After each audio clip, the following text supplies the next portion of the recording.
So 25, 10, and 9 for LeBron last night. That's 1 assist shy of a triple-double. And we get nights like this from LeBron, it feels like almost every night. And we keep saying it's incredible that he's playing in year 21 at this level. So I guess, Perk, my question is, do you feel like the Lakers are letting LeBron down with the way he's been playing? I wouldn't say the organization. I would say Darvin Ham takes a little blame in this, but I'm looking at the players, right? Rui has to elevate his game more and be more consistent. Austin Reeves has been great off the bench. Cam Reddish, now, they're giving him an opportunity. He needs to be more consistent. But it's about D'Angelo Russell. It's about D'Angelo Russell. And right now, I would trade D'Angelo Russell for a box of Christmas scented candles. What? Okay? And a lifelong supply of Christmas lights. That's how horrible he's been. Look at this in December. 8.7 points per game. We're talking about D'Lo, a guy that could go out every single night and get you a dub. The Lakers need scoring. They need to take the pressure off LeBron, need pressure to be taken off Anthony Davis. And, with Gabe Vincent being out, obviously he returned last night, you got to look at D'Angelo Russell because he's been too inconsistent, right? The Lakers already don't play with enough pace because he played too much East and West. So I'm looking at D'Angelo Russell, and he got to get it together. Yeah, it was 2 weeks ago today, guys, that they played that game against the Pelicans where they obliterated them by 40 points, and it was one of the more impressive performances I've seen in the regular season in a while. And I watched them last night, and it's like almost not even the same team. And I understand that over the course of the NBA season, you're going to get ups and downs. But I can't understand the way their focus was just so different in this game. I mean, this is a game they had to get. And I know the Bulls are playing better without Zach LaVine. They've won 7 out of 10 without him now. But the Bulls are right now a good three-point shooting team. Yeah. And they were just letting them have open threes early in this game. And I respect what Darvin Ham is saying about sort of rejecting the field to just change the starting lineup because they're struggling. But this team gets down over and over and over and over early.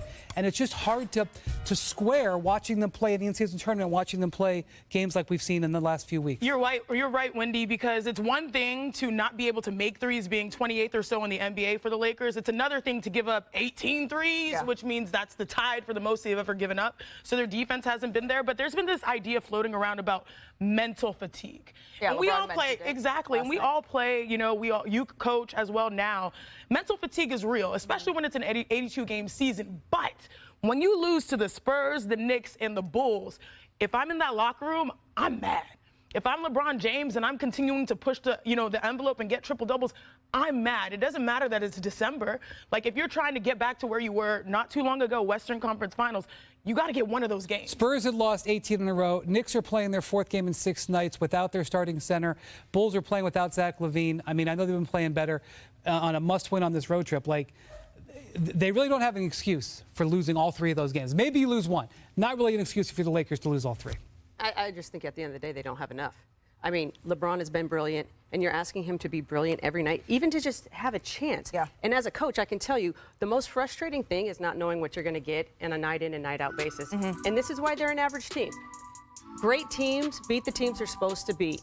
This team, you could be, the Clippers one night and then lose to DC the next night. Whatever scenario you want, you don't know what you're going to get. You could be the best team or the worst team, and that's super frustrating. But at the end of the day, LeBron's laid out this table, and they are waiting for someone to step up, take the fork, put it in a piece of steak, and go eat, because he sets a marvelous table. That was a Perkism right there. Perk, you ready to bar that one. And the thing is, it doesn't get any easier, because if you look at their upcoming schedule here, what the Lakers are facing, right, they're the BPI underdogs in 6 of their next 7 games here. But you're saying that they don't have enough. So what can they do here, Brian?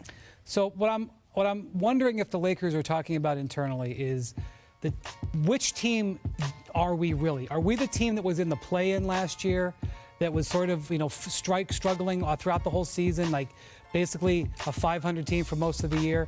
Or are we the team that was in the playoffs last year that pulled all those upsets? Are we the team that was that team in the in-season tournament this year? Which are we? Because if you are just a 500 team, which is what their record says they are, then that affects decision-making one way. Yeah. But I know the way the Lakers feel. The Lakers feel that they have the 2 things that you need to win in the NBA: superstars and defense. They believe when they're at their best, they have those 2 things and they can win. And so I don't think they want to change. I think they want to believe that they have enough. But the results, like Coach is saying, are making you think otherwise. But you look at the guys, right, that provided defense for them last year, right? We saw Rui in stretches in the postseason where he was assigned to Jokic. Now, he wasn't going to stop Jokic, but I thought Rui elevated his game. We saw the energy, the high motor that Jared Vanderbilt brought to the table, okay? And then I think about those guys and what happened this offseason. What happened was they got a bankroll. They got paid.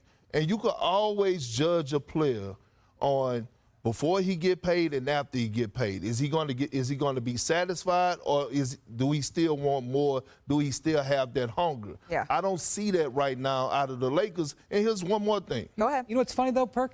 They got paid, but Darvin Ham is playing minimum guys ahead of him. He's playing Taurean Prince and Cam Reddish in starter ahead of those guys. Because he need energy. But here's another thing.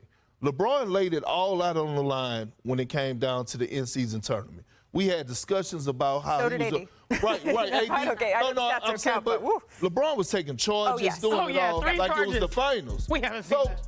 He gave those guys in the locker room a taste of how it feels to win a championship. Yeah, it wasn't the NBA championship, but if I'm a young fella in that league that doesn't really have the hardware, then I want more. I want to be greedy. LeBron James, he's going to have to wait to add to his Rolodex of plays against the Wolves. He sits out the second night of a back-to-back the Lakers have tonight. This is the third game LeBron has missed this season. However, the Lakers are 2-0 without him so far this year. And we talked about it earlier on the show. Anthony Davis, he's been playing incredibly well, Perk. But as they head into Minnesota on the second night of a back-to-back, do you think Davis is going to be able to step up to the challenge? You said that what, 2-0? They'll be 2-1 after the night. Because look, AD, he has no choice, right? He's going to go out there at the least get 20 and 10 because he's going to get his touches. We know that Kentucky, who's the best big to ever come out of Kentucky rivalry between him and Karl Anthony Towns is always there. So AD takes that personal along with Cats. It's the others around him. And AD is going to have to do an excellent job tonight of, one, staying out of foul trouble. Because not only is Karl Anthony Towns going to be going at him, but he got to be careful with Anthony Edwards. He got to be careful with the kid McDaniels. He got to be careful with Nas Reed attacking him. So it's going to be interesting, but I got Minnesota. You said that this could be a game that everybody else proves to LeBron that, no, we are here with you and for you. We talk about return games. How about a return game for D'Angelo Russell? D'Angelo Russell was cast off by the Wolves last year, and frankly, they've been much better for it ever since it happened. And so, if you're gonna get out of the slump for D'Angelo Russell, why not do it in Minnesota, where they traded you last year? But you know who else wants to come out of a slump? The Timberwolves themselves, after getting the work from Joel Embiid, dropping 50 on them. I mean, this is the best defense in the NBA. Also, this is the best team by the standings in the West. And so they see the Lakers coming in without LeBron. Guess what? What was it? Like fork in the steak? What did you say, Becky? This is going to be good eating for them.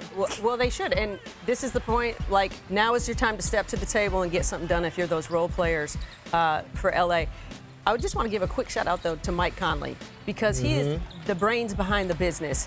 A guy that you can learn how to be a pro with your approach. And I think that veteran leadership that he provides, has been really good for their young guys, their young up-and-coming stars. I think he is an absolute stud winner in every sense of the word. So that's my love for Mike Conley. When you look at the Lakers' offense with LeBron and AD on the floor, they still would be in the bottom half of the league in offensive efficiency, Brian. And that's not their fault, but it is a problem. So last night, Taurean Prince and Cam Reddish actually made threes because they seem to run hot and cold.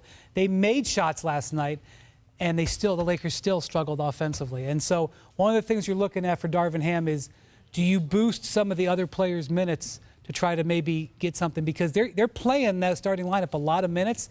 And that starting lineup on a lot of nights isn't really delivering.